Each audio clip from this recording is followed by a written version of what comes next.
Não precisa ter medo de liderar. Quem é líder provavelmente já passou pelo que eu vou contar agora. E quem quer se tornar um algum dia, independentemente do nível, escuta bem o que eu vou dizer aqui. Eu costumava imaginar algumas situações que eu podia enfrentar quando eu tinha acabado de me tornar líder, logo nos primeiros dias, semanas e até meses que eu estava ali naquele cargo. E claro que essas situações eram sempre problemas, no qual eu ficava trabalhando com toda a energia que eu tinha para tentar resolver. Nesses devaneios, que na época eu nem percebia o quanto me desgastava, a maioria dos pensamentos envolvia conflito entre colaboradores e algo importante que passou por mim e eu nem percebi e gerou uma consequência bem desastrosa. Imagine, para você entender isso, 10 máquinas produzindo algo e dentre essas 10, uma é extremamente importante. Por algum motivo, e eu acabei não anotando esse fato que ela é tão importante. Ou não me avisaram, ou simplesmente esqueci. Enfim, isso seria algo importante que passou por mim. Compreendeu? Isso acabou se resolvendo quando finalmente eu comecei a entender como fazer o básico funcionar. Ou seja, fazer o processo, né? Ou o sistema rodar. Sem que eu precisasse estar ali a todo momento, olhando, enfim, acompanhando. Aí eu começo a acreditar que eu dominei tudo e que agora a coisa vai ficar de boa, vai ficar fácil. Aqui então eu comecei a me lembrar que não era bem assim. E foi exatamente isso que eu errei na minha primeira oportunidade que eu tive como líder. Me lembrei de uma coisa. Pessoas não são máquinas. Não trate-as iguais a uma. Óbvio que isso me serviu apenas como uma frase bonita e reflexiva naquele momento, porque o que realmente ela significava foi aprendendo durante os anos. Foi no passar dos anos que eu aprendi o significado dela. Quando eu comecei a me dar conta que as pessoas me olhavam e esperavam que eu lhes desse a direção para andar, eu comecei a sentir a necessidade de ter algo como se fosse um padrão. Foi aí então que eu comecei a descobrir que nessa área de liderar pessoas existem os tais estilos de liderança, que é provável que você já tenha ouvido. Um deles, e talvez os mais comentados entre esses estilos hoje, é o situacional. Mas por hora, a gente não vai comentar dele. Antes disso, a gente tem que entender como não tratar as pessoas como máquinas. Quando a gente era pequeno, a gente é enviado para a escola para aprender a ler, escrever, e lá a gente inicia uma longa jornada que vai até talvez um doutorado, um PhD. O ponto é que nessa trajetória toda, a gente aprende a como utilizar o nosso QI, consciente de inteligência, para desenvolver as nossas competências e habilidades lógicas, sociais, sinestésicas e por aí vai. Mas uma parte muito preciosa do nosso crescimento é de certa forma colocada de lado, que é a inteligência emocional. Digo que é posta de lado, pois se a gente parar para notar, não existe nada como a matemática ou a física nas escolas quando se trata das nossas emoções, de como lidar com elas.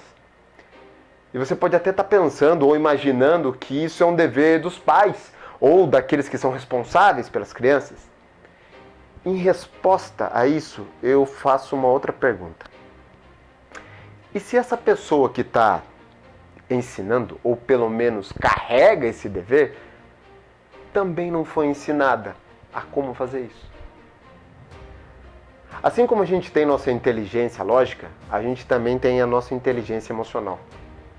E se engana se você acredita que a inteligência emocional é simplesmente autocontrole.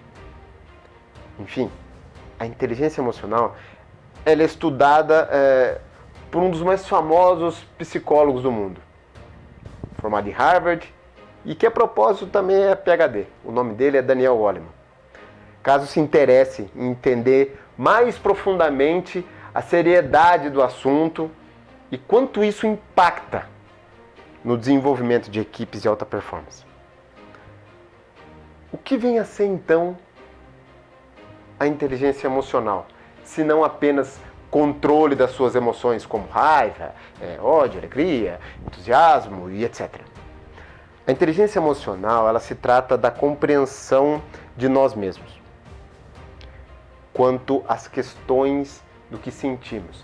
Explicar a inteligência emocional fica mais claro quando começamos a olhar mais de perto o que a constitui. Vou dar um exemplo. O que constitui a inteligência emocional? Autoconsciência, empatia, foco, gestão do outro, comunicação. Bom, essas são algumas das facetas que constituem a inteligência emocional. E aí existem outras. Talvez você encontre algumas diferenças de literatura para literatura. Mas não se preocupe, o conteúdo ele vai buscar ter sempre o mesmo sentido. O fator aqui é notar como cada questão que constitui a inteligência emocional está ligada com as competências de um líder. Pensa comigo. Se um líder ele não tivesse noção de influência, de que forma um líder sem domínio disso vai conseguir passar uma nova ideia ou desafio para a equipe, se aquele fator de influência, de influenciar pessoas dele, é muito baixo? Não estou dizendo aqui que ele não consiga, mas estou dizendo o quanto ele vai ter que investir a mais de tempo, porque não sabe como ser mais convincente a ponto de influenciar a sua equipe a seguir ele, independentemente do que esse líder sabe tecnicamente. Percebe? Quantos aqui já não ouviram a história de pessoas que têm um desempenho técnico excelente, mas quando, sei lá, se tornaram supervisores, gestores, líderes, acabaram deixando a desejar? Um grande propulsor disso é justamente a falta do domínio da inteligência emocional. Um outro exemplo? Imagine uma situação de pressão, em que o líder ele está num dilema e precisa tomar uma decisão imediata. Mas errar nessa decisão pode ser um puta de um problema para a empresa ou até mesmo para a equipe. Agora imagine essa mesma situação em que o líder ele costuma agir pelo impulso, sem se dar conta nem sequer sobre os próprios sentimentos que estão motivando ele a tomar uma ou outra decisão com a responsabilidade de solucionar esse dilema. Você consegue sentir a probabilidade de uma falha considerável acontecer? Pois é. Autoconsciência é a habilidade do indivíduo conseguir se olhar e determinar quais sentimentos está dominando ele naquele momento. Essa simples tomada de consciência, de pensar assim, puxa, agora eu estou sentindo isso, pode ser a chave para uma decisão melhor e mais fria, em momentos em que a pressão é muito alta. O fato de inserir inteligência emocional em questões de liderança é que a sua abordagem é totalmente satisfatória para compreender que pessoas devem ser tratadas como tal pelos seus líderes. E talvez essa seja a teoria pioneira para aqueles que querem mudar seu padrão de desenvolvimento de pessoas ou então adotar como o start da sua carreira como líder. Mas a minha intenção aqui não é falar apenas de inteligência emocional. Citei esse fator tão importante nessa oportunidade para a gente ter uma base mais sólida para falar mais profundamente sobre os estilos de liderança. Cada estilo de liderança tem alguma questão na inteligência emocional mais escancarada, mais declarada, mais forte. E quais são esses tais estilos? E acima de tudo, como que vai ajudar a gente a melhorar as nossas equipes? Então vamos lá. Os estilos são o autocrático, o democrático e o liberal. Nesse momento, você já deve estar até, sei lá, se comparando, vamos pensar assim, ou até determinando qual estilo você quer assumir apenas pela rasa interpretação do nome dos estilos. Mas me deixe apresentar eles com um pouco mais de detalhes. Vamos começar aqui pelo autocrático. Esse estilo, o autocrático, ele é um estilo que o líder ele determina com mais participação para onde a equipe tem que ir. Com isso, é inevitável que o líder passe mais tempo perto do seu pessoal, com o intuito de mostrar desde o básico e ir aumentando o nível desse desafio de acordo com o nível de competência do indivíduo e, por sua vez, da equipe, conforme eles vão absorvendo. E claro que quando eu me refiro a competências, não estou só dizendo competências técnicas, mas também as emocionais. Claramente, o líder que assume esse estilo tá para a equipe que estão passando por mudanças drásticas, necessárias a ponto de reescrever todo um processo, ou então reerguendo uma empresa que está bem à deriva, até então, né, a deriva sem rumo. Necessita de um capitão que instrua a direção certa. A grande oportunidade do líder aqui é de se conectar com as pessoas que até então eram distantes dele, uma vez que ele vai estar presente constantemente com eles durante o dia para ensinar e instruir. Nessa etapa, portanto, o líder treina e faz follow-up constantemente. Então, a gente vai para o estilo democrático. Aqui, o líder ele sente uma certa necessidade de permitir que os colaboradores da equipe comecem a se aventurar, vamos pensar assim, a andar com as próprias pernas. É claro que isso vai também provocar alguns erros, o que é natural e faz parte da aprendizagem, pois é com esses erros que os colaboradores e o líder, inclusive, terão chances incríveis de aprendizado. Um outro ponto que chama atenção para esse estilo é que o líder ele permite que os colaboradores exponham as suas opiniões sobre alguns assuntos nos quais eles já têm um certo nível de competência considerável para expor as suas ideias, as suas percepções. Resumidamente, o líder que assume esse estilo dá um pouco mais de espaço para a equipe, para eles sentirem novas experiências e acabarem se desenvolvendo com essas experiências. Existe treinamento e follow-up aqui ainda, que fique claro isso, mas não constantemente e com informações centralizadas a todo momento. E aí, a gente vai para o estilo liberal. Chegamos ao que chamamos do líder liberal e eu acredito que, se você estiver levando pelo significado raso dessa palavra, você vai estar imaginando que aqui o líder, ele assume uma postura do tipo, tô nem aí. Pois é aí que você se engana. Veja bem, esse estilo nada tem a ver com a questão de abrir mão das decisões e da participação nas atividades com a equipe. Mas que a equipe tem plena competência para certo nível de decisão e algumas tarefas, as quais já não necessitam, em suma, que o líder esteja ali 100% no local de trabalho. Para esse estilo de liderança, o liderado ele atinge o mais alto grau de maturidade dentro da equipe, em níveis técnicos e emocionais. Claro, nesse estilo, o líder já não faz mais constantemente follow-up e treinamento. Apenas o necessário para que o projeto caminhe e ele possa dedicar a sua atenção a questões que são mais propícias a decisões que estão no seu dever, realmente. A gente sabe agora que o estilo de liderança são esses, e isso já começa a ficar mais fácil. Analiso minha equipe, vejo qual se enquadra melhor, estudo com mais detalhes sobre cada estilo e já era. Tudo resolvido. Fácil fosse assim. A probabilidade, acompanhe esse raciocínio, de você ter uma equipe inteira no mesmo nível é muito baixa, além de uma estratégia ruim. Afinal, quem poderia lhe substituir se você não tem ninguém treinado no seu posto? Ou então, quem serão os colaboradores que vão poder te auxiliar com os novatos?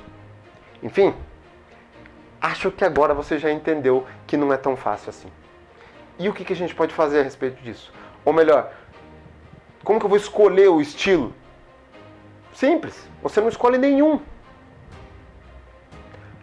Você vai praticar duas habilidades essenciais para um líder quando se tratar a respeito de estilos: a flexibilidade e a mudança. Exatamente isso que você está imaginando. Se é que você está imaginando igual a mim. Você vai ter que se adaptar para cada situação do seu time. Em alguns momentos, você vai estar assumindo um estilo mais autocrático, e no mesmo dia você pode estar assumindo um estilo mais liberal, com um indivíduo da sua equipe, ou com alguns indivíduos da sua equipe. 2 pontos que são cruciais para você determinar como agir. Primeiro, conheça a sua equipe. Segundo, conheça a si próprio. Para conhecer a sua equipe, você pode começar da maneira mais simples que o ser humano se conecta com outro ser humano, através de uma conversa. Uma simples conversa. Afinal, é tratar as pessoas como pessoas o sentido de tudo isso que a gente está falando. Então, comece com uma simples conversa, conhecendo a pessoa. Mas para ter algo mais didático, uma forma de você ter esse controle do conhecimento sobre a sua equipe, talvez utilizar um mapa de competências talvez seja uma boa saída. A propósito, eu tenho um vídeo explicando como você pode montar o seu mapa de competências. E da sua equipe, obviamente. Então, vem conhecer a si próprio. O modo que eu sugiro é você começar a trabalhar a sua inteligência emocional. Mas quem sabe, antes talvez você possa identificar o seu perfil comportamental. Talvez seja uma questão mais vantajosa agora. Resumidamente, o perfil comportamental ele é dado através de algumas respostas de um formulário desenvolvido para mostrar para você como o seu inconsciente age ou como você realmente funciona. O resultado disso é compreender o porquê você age de certas maneiras em dadas situações. De uma maneira bem grosseira, é realmente dizer que você meio que descobrir como que você funciona. Esses perfis, pela linha de estudo de Carl Jung, eles são definidos pelos arquétipos de bichos: tubarão, lobo, gato e águia. Cada qual possui a sua característica. Um resumo bem rápido aqui das mais marcantes. O tubarão, voltado para ação. Lobo, voltado para plano, estratégia. O gato, voltado para comunicação. A águia, voltado para criatividade. Ao mesmo tempo que você começa a entender e ter claro os seus comportamentos, você também começa a enxergar as suas fraquezas, os seus pontos de melhoria. O que faz total sentido quando a gente está se referindo a nos conhecer. A partir disso, você vai começar a construir uma equipe que busca fazer algo porque encontrou sentido em fazê-lo. E isso é o resultado de uma gestão que o foco é no ser humano, em potencializar suas competências, se lembrando sempre de se lembrar de jamais esquecer que pessoas possuem emoções e que saber lidar com essas emoções, fazendo com que sejam utilizadas para o crescimento individual e do grupo, gera a transformação real. É disso que se trata. Espero poder ter te ajudado de alguma forma com esse vídeo. Tchau, tchau.